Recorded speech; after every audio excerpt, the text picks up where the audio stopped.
Hey everybody, this is Petey from the Spinner Rack, and we also have Calvin Ellis, ready to rock.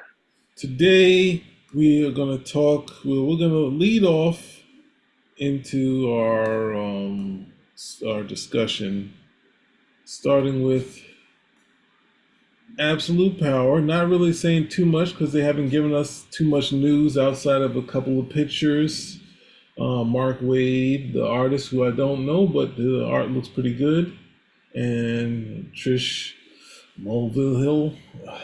And but we're going from this after this free comic book day and the special event's going to lead us into the next thing, which is Absolute DC, which is a new line of books. Not we totally rebooting everything because the regular books will be out if you still care about those. But at the same time, you'll have Scott Snyder leading a new set of books on new continuity. I guess the same characters, but new setups, new histories. Who knows what could happen? They haven't given much outside of Scott Snyder. What do you think about this, Cal? Well, I think we discussed this before. What was the first? What was the first initiative within comics so writers could tell stories and they wouldn't have to be worried about continuity. They could just tell the story they wanted to tell. Well, let me ask you, what is the first? The imaginary stories under, you guessed it, Mort Wessinger during the Silver Age, primarily Superman stories. These were all imaginary stories. They did not factor into canon, but you could tell any story that you wanted to. Two are probably the standouts that I recall are the death of Superman, and I believe that was Superman 149, and Superman Red, Superman Blue. The issue numbers I don't remember any longer, or at least I don't remember them right now. But those were two standout stories, very much, liked and remembered, and said to be great stories overall. But they didn't have to worry about continuity. So this idea of, well, writers, we need to do this stuff because we just want to tell these particular stories and get these talent out and do this.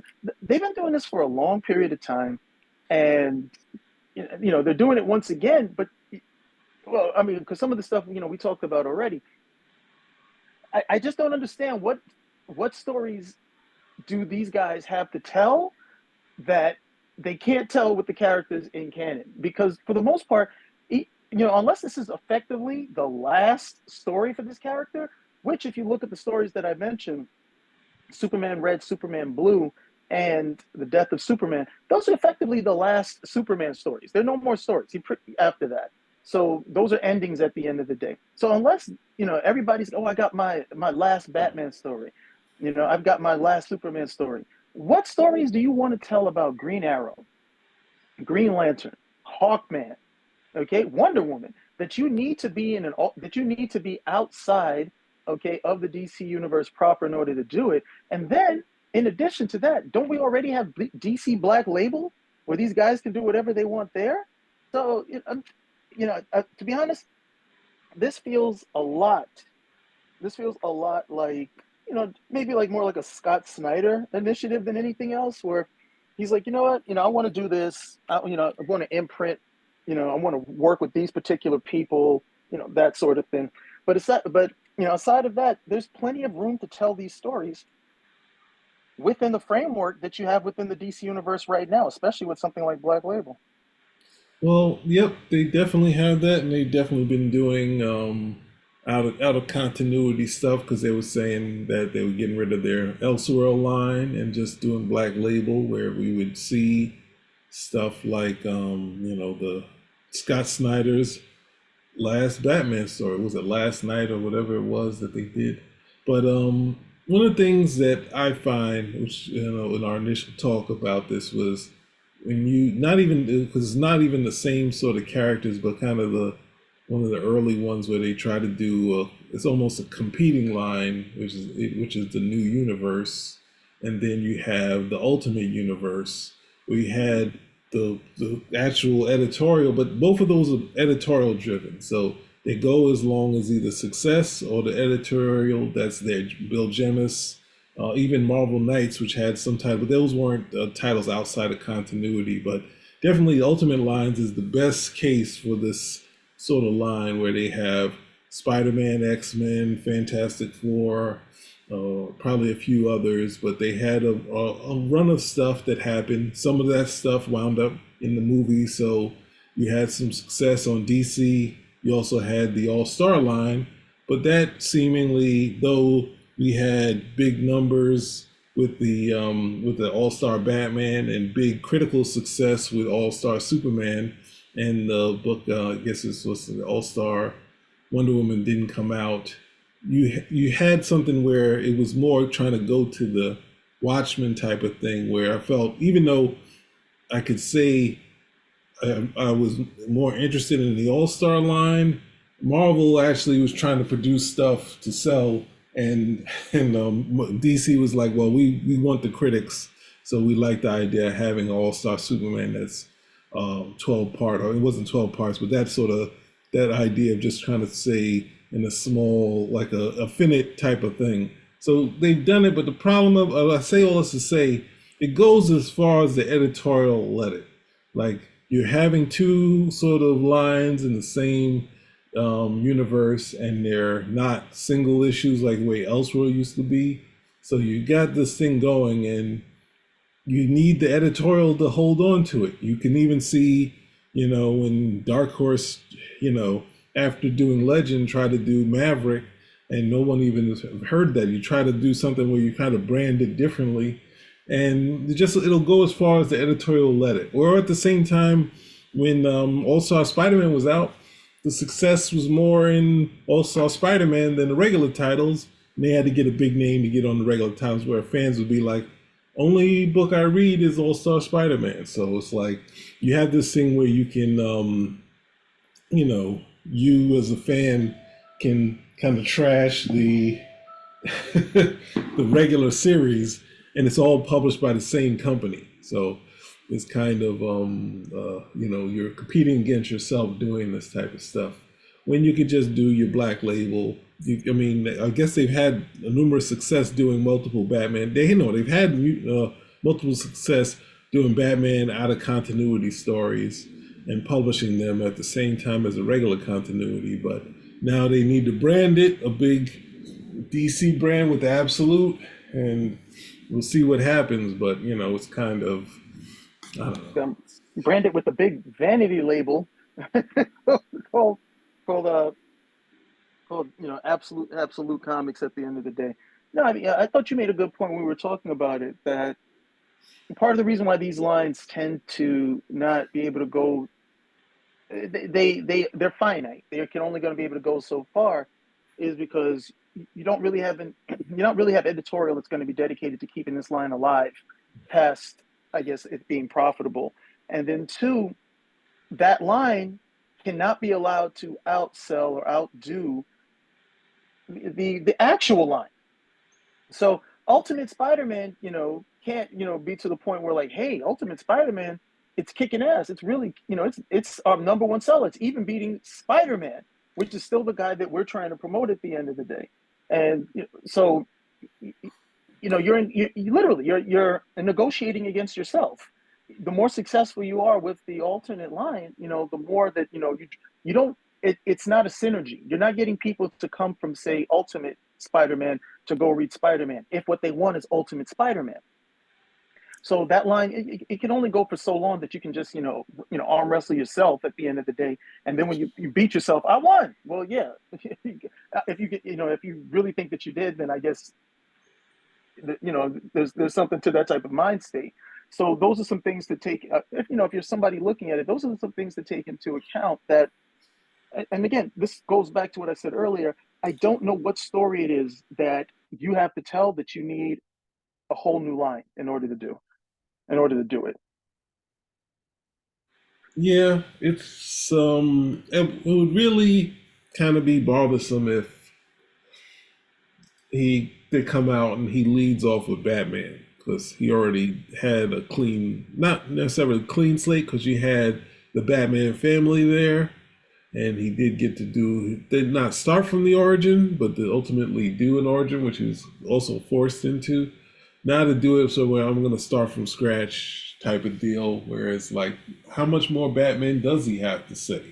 He was there for what, 50 issues plus death metal and the last night story. So it's like, was there nothing in that sort of run that you couldn't do? So, I mean, in my mind, seeing in the what's it, Dark Knight Metal, seeing the other characters, Scott Snyder kind of trying to prove his worth, doing something with some other characters and seeing what happens would be interesting. But seeing, because they had it's about the nth metal, and it was they had glimpses of the classic DC characters, but ultimately it was a Batman thing. So if he, Scott Snyder's getting in there, and obviously his Superman Unchained didn't really, light the set it on fire. Didn't light the world on fire, even though it made its money, and then felt like Jim Lee kind of bailed. It's like, hey, finish what you got to Yeah, do by issue yeah. nine, and I'm out. Well, yeah, bailed because the whole idea is like, what was the purpose of that series? What was the purpose of it? Okay, we want to do Superman Unchained. What was the reason for doing that?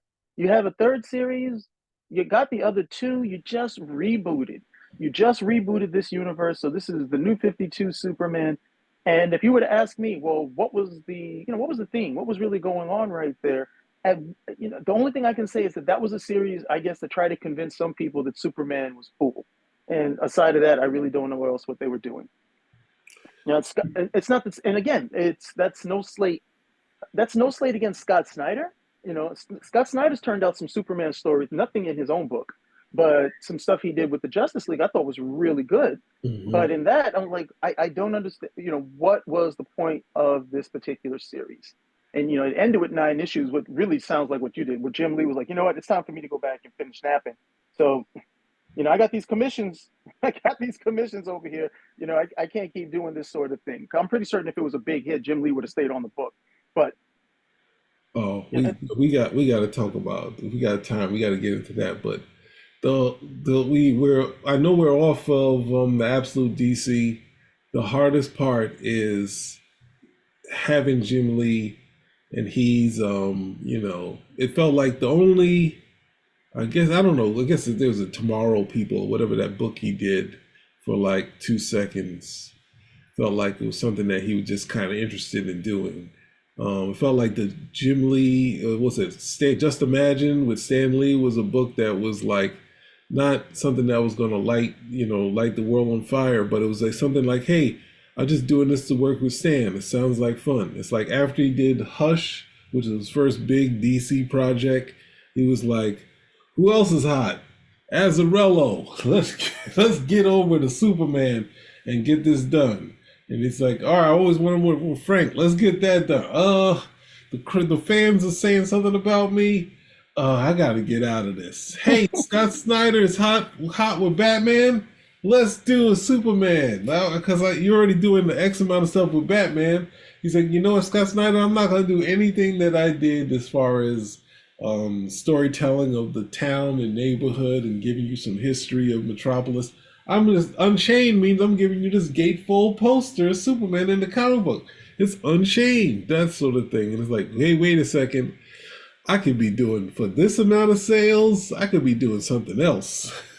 I'm out. You better finish that story in issue 9 because I won't be here. Like I got this script from Frank Miller that I'm not doing. That's sitting on the shelf too. So the rest of this series could be on the shelf if you want it, or we could repackage this 3 million times for the fans to read. But yeah, interesting to see what they're going to do with this.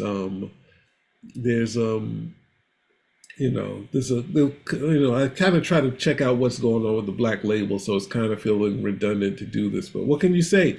DC got a label. They already had the Absolute editions. Why not have Absolute Comics? Are they going to be big, heavy editions, or is it going to be something where they do what I can't? I don't want to. I don't want to celebrate the Ultimate line, right? I don't.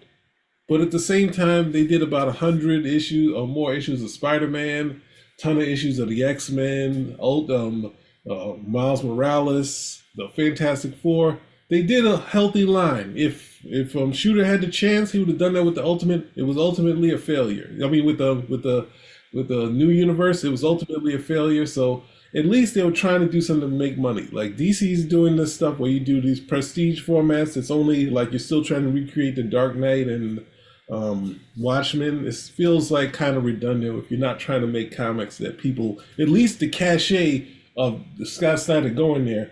Can we get 50 issues of a series with at least artists on there, like 10 issues of the series with a couple fill-ins or something like that? Like that's what I'm looking for. Not another Watchmen type of finite sort of thing, and people say this is it. When I grew up on monthly comic books, and people trying to do 2 and 3 years of comic books. That's a safe thing for most artists. Even younger, you had Kirby who was doing stuff for 10 years. So you can't ask for that much. Can we get 2 or 3 years? No, but No, no, no. I'm not getting that. so No, what is it? Image killed that. You're not getting that.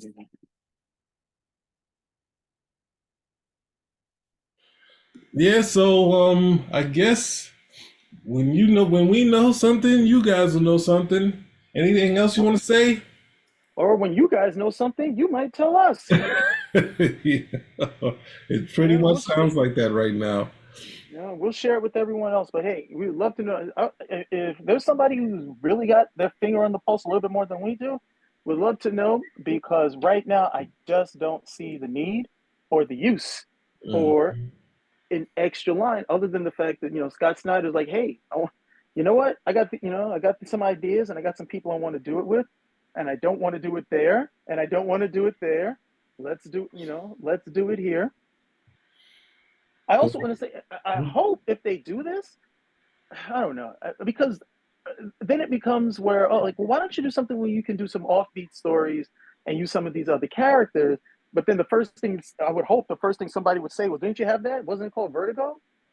So the idea is, you get rid of a Vertigo line, you have Black Label, where you can pretty much do what you want there and do more adult stories too, and that's a larger magazine format. So if you're somebody who likes the art stuff, like large to see more, if you want bigger pages of art, that's good for you as well.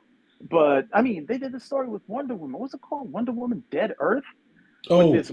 Oh oh, my goodness. yeah. No. I mean, she fights Superman in that. The fight is just brutal.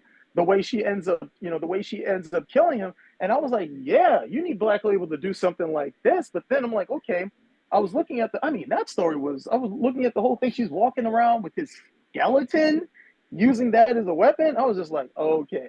I was like, some people just really have some stories at the end of the day that belong there, because you couldn't do that in the mainstream story because these guys would be like, what the hell? So I can understand if you're going there, but you have that line. So for me, this really just seems like a very much akin to a vanity line for Scott Snyder, and hopefully it won't be just that. But we already saw something similar in terms of Bendis. That didn't turn out too well. But I do think, pound for pound, I do find that Scott Snyder to be a better writer. So I'm hoping for good stuff. Well, I mean, that's why I have a problem with DC doing this because, not only the All Star, I think when we talked about it separately, outside, off air, we talked about Earth One or whatever, yeah, Earth One, where it had Superman and Batman and Wonder Woman. And it was like, hey, we're giving you these top guys, Jeff Johns, Straczynski, and Grant Morrison. It's like, here, this is your character. Same way they gave Stan Lee Just Imagine. Like, you come up with your own continuity with this character. And, it's like, I think we got two of the Superman and Batman, and then one of the Wonder Woman. And then that's it. And it's like, well, this is supposed to be a line of graphic novels. And it's like, they You ran mean, out oh, that quick. Hmm? the Earth One? Yeah, Earth One. Yeah, they ran out of ideas that quick. They got their own separate, or the money was like, hey, there's no money in this. Let's get out of this. See, I mean, because the Superman, I know I stayed with Earth One for Superman, and the three of those did very well. Three. Those did Okay. very well. I mean, I remember when Straczynski was writing Superman, and when he found out that they were going to reboot the entire universe, he said, "So why should I continue to write this? and I got to do this story over here. He's like, I'll just focus on that, and you get somebody else on Superman because it's just for another 6 issues. So he's like, all right, but that was pretty well received. I'm not 100% sure why, but I looked at the story, it's still Superman. He's still Clark Kent, still in the outfit, he's still in the same outfit. It's just they gave him like a little bit more edge, and they'll do little things over here where it's just kind of like I don't know why he did that. Like they'll have a Superman signal where it's sort of like the bat signal, but with the Superman S. And he's not dating Lois Lane. He's dating someone else. And so if that's the case, where look, I need a whole new universe. So I can tell stories where Superman doesn't understand. He doesn't have any political acumen to realize he can't just go and attack a country, and he's dating someone else. And I can do these little things that I might consider at the very least cute in terms of storytelling. I don't see I really don't see the big need for it because the characters don't change that drastically. Now that Wonder Woman story that I was telling you, that's something. Yeah, I can see where you got to take that someplace else because I mean, well, yeah, that was just a really when I read that I was like, this is really wild. So yeah, I can understand where you need to take the where you would have to do that someplace else because like, hey, I want to pitch a story where I kill Superman. I You want know, to the pitch a Dead Earth, the Dead Earth one. yeah, it's like yeah, I want to pitch a story where I kill Superman and Wonder Woman uses his skeleton as as a weapon and all this other type of stuff going on. It's like yeah, I think you're gonna have to do that someplace else. I don't think the regular Superman readers are going to take to that, but you can do it over here because a whole bunch of those guys will probably never even know that story happened. All right, so well, depends. Whenever I see the lineup and I see the artists that are on it, unless it's totally new guys, it feels like some of these guys can, do monthly work. So I'm like, oh, this is going to be another finished series. So, Can um, you think of Can you think of one artist? Can you think of one artist that can do that could turn into monthly these days? well, the problem is all of the guys that are at least, was doing DC stuff, which was, I guess, Jason Fabok and Tony Daniels, those guys. They're all at their Image now, aren't they? So it's like, are they not? And Scott Snyder is not with the Scott Snyder is not with the that group that went to Image. He's done stuff at Amazon. Greg Capullo is doing something at Marvel. He's a close to monthly guy, but he's older now, so he just only maybe like 10 issues a year, but he's already lined up at Marvel. They already said he got a big project at Marvel coming, so I don't know who it could be. Like if you got all of the artists that are names at Image doing like their Ghost one, that Ghost line and stuff. Like who could be it? This new guy? Maybe this new guy would be nice, but he can't do a whole line of books that's doing absolute power. This is sorry, this absolute line is now ultimate line because I could see I was looking at Bleeding Cool and it felt like they were saying Scott Snyder's ultimate line, and it's just like, come on, we're not even saying we're giving the kudos to Bill Jemas who came up with the ultimate line, which was just younger, keep getting back to young, youthful superheroes and that sort of thing. Which he had a couple of ads already ready for the characters, but those ads didn't connect to the actual artists. They were artists were a couple established guys, with two new hot writers. So that's I mean, even though was it Adam Kubert? He's not a monthly guy, but he did the first couple. But Mark Bagley, monthly guy, 100 issues, didn't miss anything. Didn't miss a thing. So, all right. So, I guess that's about it. Let's close this out. Spinner rack We're out. out.